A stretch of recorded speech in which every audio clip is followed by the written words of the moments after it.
Hello everyone, कैसे हो भाई आप सब। आज मैं आपको बताऊंगा नोट सेट के बारे में। नोट सेट क्या है? नोट सेट यानी कि इसकी फुल फॉर्म क्या है नोट सेट की। तो नोट सेट की फुल फॉर्म है nursing officer recruitment common eligibility test. ये सबसे पहले मैं बताता हूँ, ये एम्स दिल्ली कंडक्ट कराती है। जो सेंट्रल यूनिवर्सिटी है एम्स दिल्ली, जो सेंट्रल यूनिवर्सिटी है एम्स दिल्ली, वो इसे कंडक्ट कराती है। हम देख लेते हैं इसकी क्वालिफ़िकेशन या एलिजिबिलिटी क्राइटेरिया क्या है। क्वालिफ़िकेशन में हम बात कर लेते हैं। इसकी जो क्वालिफ़िकेशन है वो बीएससी नर्सिंग हो, बीएससी होम साइंस नर्सिंग हो, या पोस्ट बेसिक बीएससी नर्सिंग हो, या BSc nursing post basic BSc nursing. और जो ये है बीएससी नर्सिंग या पोस्ट बेसिक बीएससी नर्सिंग, वो इंडियन नर्सिंग काउंसिलिंग या स्टेट नर्सिंग काउंसिलिंग से एफिलिएटेड हो या रिकॉग्नाइज हो। ठीक है, वो यानी कि इससे लिंक हो। ये इंडियन नर्सिंग काउंसिलिंग मान्यता देती है उस कॉलेज को, कॉलेज से आपकी नर्सिंग कंप्लीट हो, BSc nursing, post basic BSc nursing या जीएनएम। ठीक है भाई, ऐसे स्टेट नर्सिंग काउंसिलिंग से जो एफिलिएटेड कॉलेज हैं उनसे आप BSc nursing, post basic BSc nursing और जीएनएम करते हो तो आप इसके लिए एलिजिबल हो, और इसके लिए आप इसके लिए पात्र हो, आप इसके लिए एलिजिबल हो, पात्र हो। ठीक है, जीएनएम वाले बच्चों के लिए 2 ईयर का एक्सपीरियंस चाहिए, मिनिमम 50+ बेडेड हॉस्पिटल में। यानी कि जो 50+ बेड हॉस्पिटल है, 50+ बेड हॉस्पिटल का मतलब है छोटा सेटअप नहीं होना चाहिए। 50 बेड का, 50 बेड से प्लस जो हॉस्पिटल है उसमें आपका जो एक्सपीरियंस है वो चाहिए जीएनएम वाले के लिए। एज लिमिट पर बात करते हैं तो हम एज लिमिट इसकी 18 से 13 है। एज लिमिट कितनी भाई? 18 से 13 है। और जो एज रिलैक्सेशन है वो भाई, एज रिलैक्सेशन दी गई है ओबीसी वालों को 3 साल, यानी कि 30 और 3 33 साल हो गई हैं। और जो SC ST के हैं उनके लिए 5 साल की रिलैक्सेशन है। और जो अदर हैं, यानी कि EWS हैं, ये हैं, विकलांग हैं, ये सारी PWD हैं, उनको अदर के लिए इसमें एज रिलैक्सेशन पूरी 7 साल की है भाई। 7 साल की एज रिलैक्सेशन है। ठीक है भाई, ये इसमें क्राइटेरिया है एज लिमिट। अब इसमें बात कर लेते हैं हम not set exam conduct twice in a year, यानी कि 1 साल में 2 दफ़े कंडक्ट होता है। Not set exam conduct twice in a year, यानी कि 1 साल में 2 दफ़े ये एग्ज़ाम होता है। मोड ऑफ एग्जाम, यानी कि एग्ज़ाम कैसे होता है? ऑनलाइन मोड होता है, कंप्यूटर बेस्ड टेस्ट, यानी कि कंप्यूटर बेस्ड होता है। कंप्यूटर पर की स्क्रीन पर आपको बिठा दिया जाता है और आपको क्वेश्चन पेपर वहाँ पर ही ओपन होता है और वहाँ पर ही आपको सोल्व करना होता है। पेपर लैंग्वेज, इसकी पेपर लैंग्वेज आपकी इंग्लिश आती है। ठीक है भाई, इंग्लिश आती है, हिंदी में इसका पेपर नहीं आता है। Stage of not set exam, not set exam की स्टेज 2 है। नंबर 1 प्रीलिम्स, नंबर 2 जो स्टेज है आपकी वो मेंस का एग्जाम होता है। जो प्रीलिम्स है भाई इसमें रैंक नहीं बनती, इसमें सिर्फ आपको क्वालिफाइंग करना है। क्वालिफाइंग मार्क्स चाहिए प्रीलिम्स में, यानी कि जो प्रीलिम्स है वो आपको क्वालिफाई करके मेंस में आपको पहुंचना होता है। जो बच्चे क्वालिफाई नहीं करते वो मेंस में नहीं पहुंच पाते। इसमें मेंस में आपको रैंक के हिसाब से, कॉलेज रैंक के हिसाब से आपको हॉस्पिटल मिलता है, यानी जितनी अच्छी आपकी रैंक्स हैं उसी हिसाब से आपको एम्स इसमें मिलता है। जैसे एम्स दिल्ली है, ऑल इंडिया 1 है, और एम्स गोरखपुर है, उसकी ही ब्रांच है एम्स की गोरखपुर में। एम्स अदर वो एम्स भोपाल है, एम्स पटना है। तो आपकी जो कम रैंक है, किसी बच्चे की ज़्यादा है तो उसको एम्स दिल्ली मिलेगा, लेकिन उससे कुछ कम है तो एम्स गोरखपुर। इस तरीके से आपके वो पहले ही कॉलेज फिल करने होते हैं आपको। ठीक है, काउंसलिंग करनी होती है। ठीक है, इसी हिसाब से आपकी रैंक ज़रूरी है मेंस एग्जाम में, नोटा प्रीलिम्स। प्रीलिम्स में ओनली क्वालिफाई मार्क्स चाहिए। ठीक है भाई, अब हम आगे बढ़ते हैं इसमें। व्हाट इज़ प्रीलिम्स, यानी कि प्रीलिम्स क्या है भाई? प्रीलिम्स टोटल जो क्वेश्चन होते हैं प्रीलिम्स के क्वेश्चन होते हैं इसमें 200। प्रीलिम्स के क्वेश्चन, टोटल क्वेश्चन 100 होते हैं, 200 बोल रहा हूँ, 100 क्वेश्चन होते हैं। और इसमें जो प्रीलिम्स का सिलेबस है वो 80% नर्सिंग में से प्रीलिम्स के क्वेश्चन आते हैं, 20% नॉन नर्सिंग।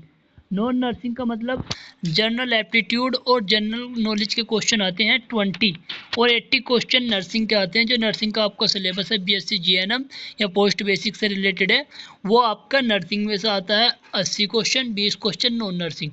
टोटल मार्क्स यानी 100 क्वेश्चन है, एक एक मार्क्स एक क्वेश्चन का है, एक क्वेश्चन एक मार्क्स का है। ड्यूरेशन 90 मिनट, यानी कि आपको पूरे 1.5 घंटा मिलता है। निगेटिव मार्किंग 1/3 है। निगेटिव मार्किंग कितनी है? 1/3। ठीक है। टोटल सेक्शन कितने हैं? 20। टोटल सेक्शन 5 सेक्शन है, 20 MCQ हैं इन ईच सेक्शन, यानी कि 5 सेक्शन में बटा हुआ आपका पेपर आएगा CBT मोड पर। तो आपको 5 सेक्शन में बटा हुआ है और 20-20 MCQ, 20×5 100 क्वेश्चन है। ठीक है। अब बात कर लेते हैं प्रीलिम्स 100 क्वेश्चन किस तरीके से सेक्शन में बटे हुए। जो सेक्शन ए है उसमें 20 क्वेश्चन आएंगे। टाइम आपका 80 मिनट, यानी कि 18 मिनट आपको मिलेंगी 20 क्वेश्चन करने के लिए। आपको CBT मोड पर ये क्वेश्चन करने होते हैं। जो आप एक दफ़ा आपने स्किप कर दिए 20 क्वेश्चन, ये 20 क्वेश्चन, तो आप दोबारा आप उसमें मतलब में दोबारा आप उसको नहीं कर सकते। दोबारा आपको मौका नहीं दिया जाएगा। सबसे पहले आपके जो फेज सामने खुलता है आप उसे ही करेंगे। सेकंड 20 क्वेश्चन 18 मिनट, फिर थर्ड 20 क्वेश्चन, फिर डी 20 क्वेश्चन, फिर 5 20 क्वेश्चन 18 मिनट में 5 सेक्शन में बटा हुआ होता है CBT मोड में, वे आपको करने होते हैं। अब बात कर लेते हैं मेंस एग्जाम पैटर्न्स क्या प्लस सिलेबस। जो मेंस एग्जाम होता है जिसमें आपकी रैंक की ज़रूरत होती है, उसमें टोटल क्वेश्चन 160 क्वेश्चन होते हैं और 160 के 60 क्वेश्चन आपके नर्सिंग फील्ड से होते हैं। जो आप BSc nursing, GNM, post basic ये कर रहे हो, इसमें इसके सिलेबस में से, इन कोर्स के सिलेबस में से ही आपके 160 क्वेश्चन आते हैं। टोटल मार्क्स यानी 160, एक नंबर का एक ही क्वेश्चन होता है। ड्यूरेशन 180 मिनट, यानी कि पूरे 3 घंटे आपको मिलते हैं 160 क्वेश्चन करने के लिए। निगेटिव मार्किंग इसमें भी 1/3 होती है। टोटल 4 सेक्शन इसमें डिवाइड है। Each section carry 40 question. 4 section है, 40 नंबर का एक सेक्शन होता है और 40 ही क्वेश्चन, एक नंबर का एक क्वेश्चन है ना, तो 40 सेक्शन। मेंस 160 क्वेश्चंस होते हैं। सेक्शन ए 40 क्वेश्चन को लिए मिलते हैं आपको 45 minute. B section 40 question 45 minute. C section 40 question 45 minute. Total 160 question 160 question plus 180 minutes. ठीक है भाई। सबसे पहले CBT मोड पर आपको खोलना है और वहाँ पर जो 40 क्वेश्चन आपको दिए हुए हैं मेंस के, वो आपको पूरे अच्छे से आपको उनको करने हैं। उससे पहले आपको अगली फेज पर नहीं बढ़ना है। सबसे पहले आपको 14 क्वेश्चन क्लियर करने हैं। ठीक है। अब हम बात कर लेते हैं मेंस का जो सिलेबस है वो क्या है। जो क्वेश्चन है आपको मैं बता दूं, प्रीलिम्स और मेंस दोनों के, प्रीलिम्स और मेंस दोनों के क्या है भाई, प्रीलिम्स और मेंस दोनों के ही MCQ बेस्ड क्वेश्चन है। MCQ बेस्ड, यानी कि कोई थ्योरेटिकल क्वेश्चन वैसे लिखने के लिए नहीं आएगा, रेटिंग क्वेश्चन नहीं है। MCQ बेस्ड है। आपको सिर्फ मार्क करना है, बिल्कुल आपको गोला बनाना है या आपको बिल्कुल कंप्यूटर बेस्ड CBT पर ऑप्शन चुनना है। बहुविकल्प जैसे बोलते हैं वही क्वेश्चन आएंगे MCQ। सिलेबस BSc नर्सिंग का सिलेबस है। क्वेश्चन टाइप क्या है? सिनेरियो बेस्ड क्वेश्चन आएंगे। प्रैक्टिकल, यानी कि जो क्वेश्चन का जो टाइप आता है मेंस में, ये मेंस की बात चल रही है। जो सिनेरियो बेस्ड क्वेश्चन आएंगे, practical based question, clinical question, यानी क्लिनिकल में जैसे थर्मोमीटर दे देंगे, उसके आपके जो बल्ब वाला हिस्सा है वो पूछ सकते हैं इस तरीके से। यानी आपको स्टेथोस्कोप दे देंगे और उसमें पूछेंगे सारी चीज़ें। आपको क्लिनिकल क्वेश्चन पूछेंगे। डिसीजन मेकिंग, यानी कि एक केस दे दिया जाएगा कि एक बर्न पेशेंट है और एक फीवर का पेशेंट है, हाइपरटेंशन है, और ये क्वेश्चन दे दिया जाएगा। तो विच वन फर्स्ट प्रीफर, यानी आप किसे फर्स्ट प्रीफर किसे करोगे, फर्स्ट आप इलाज किसे दोगे। तो आपको इस तरीके से डिसीजन मेकिंग आएगा, थ्योरेटिकल क्वेश्चन आएगा और मिक्स टाइप और इमेज बेस्ड भी क्वेश्चन आएंगे। ठीक है। अब बात कर लेते हैं हम नोट सेट की। जो लास्ट में है वो क्या बचता है, नोट सेट का पूरा पैटर्न क्या है। सबसे पहले प्रीलिम्स होएगा, फिर मेंस होएगा। प्रीलिम्स मेंस के बाद चॉइस फिलिंग होएगी, यानी आपने प्रीलिम्स क्लियर कर लिया, क्लियर करने के बाद की बात है ये। पहले प्रीलिम्स क्लियर करना है, फिर मेंस क्लियर करना है, फिर चॉइस फिलिंग करनी है।